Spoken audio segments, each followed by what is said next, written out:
అంటే వర్మ గారు సపోర్ట్ లేదే పవన్ కళ్యాణ్ నెగ్గలేదు అని అంటున్నారు. వర్మ సపోర్ట్ చాలా ఉంది, కానీ పవన్ కళ్యాణ్ నాగబాబు గారికి ఎమ్మెల్సీ పదవిని ఇచ్చారు, వర్మకి వెన్నుపోటు పొడిచారు అని అంటున్నారు. దీనిపై మీ కామెంట్స్ ఏంటి? మీకు మంచి కథ చెప్పేదా వింటారా? ఓపిక ఉందా?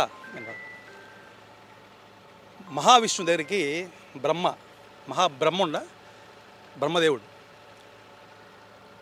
నేను లేకపోతే ఈ మహావిష్ణు ఏం చేయగలుగుతాడు, నేను ఇంతమంది తలరాతలు రాస్తాను, ఇన్ని పనులు చేస్తాను, ఈయన లేకపోతే ఈయన ఏం చేయగలుగుతాడు అని ఒక గర్వం వచ్చింది ఆయనకి. గర్వం వచ్చి ఆయన ఒక రోజంతా పోలేదు, ఎక్కడికి వర్క్కి రాలేదు. ఎవరు? బ్రహ్మదేవుడు.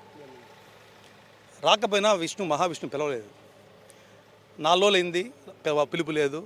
ఏం రా, నేను రాకపోయినా మహావిష్ణు పట్టించుకోలేదని వెళ్ళాడు. అక్కడికి వెళ్తే కొన్ని వేల మంది బ్రహ్మలు ఆడ పనిచేస్తున్నారు. అది మహావిష్ణు. కొన్ని వేల మంది బ్రహ్మలు అప్పుడు ఆయనకి కళ్ళు తెరుచుకున్నాయి.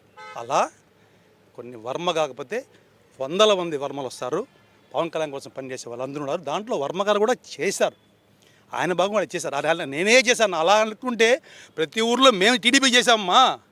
టీడీపీకి మేము అంత కష్టపడ్డాము, ఎన్ని ఊరుకున్నామో తెలుసు, ఎన్ని సీట్లు ఊరుకున్నాం మేము కష్టపడలేదా? అది ఇది ఉమ్మడి కూటమి. కొన్ని త్యాగాలు చేయాలా, తప్పదు. అందరూ కలిసి చేశాము. కలిసి ఎందుకు? కేవలం ప్రజల కోసం, మన కోసం కాదు, మన స్వార్థం కోసం కాదు. ఎక్కడ పోయినా ఈ ప్రాబ్లం వస్తుంది కదా, ఏ ఊరి పోయినా వస్తుంది. మా తిరుపతికి వచ్చింటే మేము వెంకటేశ్వర సమానంగా గెలిచిపెట్టుకున్నాం పవన్ కళ్యాణ్ గారిని. మాకు ఆ అదృష్టం లేదు, పిఠాపురం వాసులకు ఆ అదృష్టం ఉంది.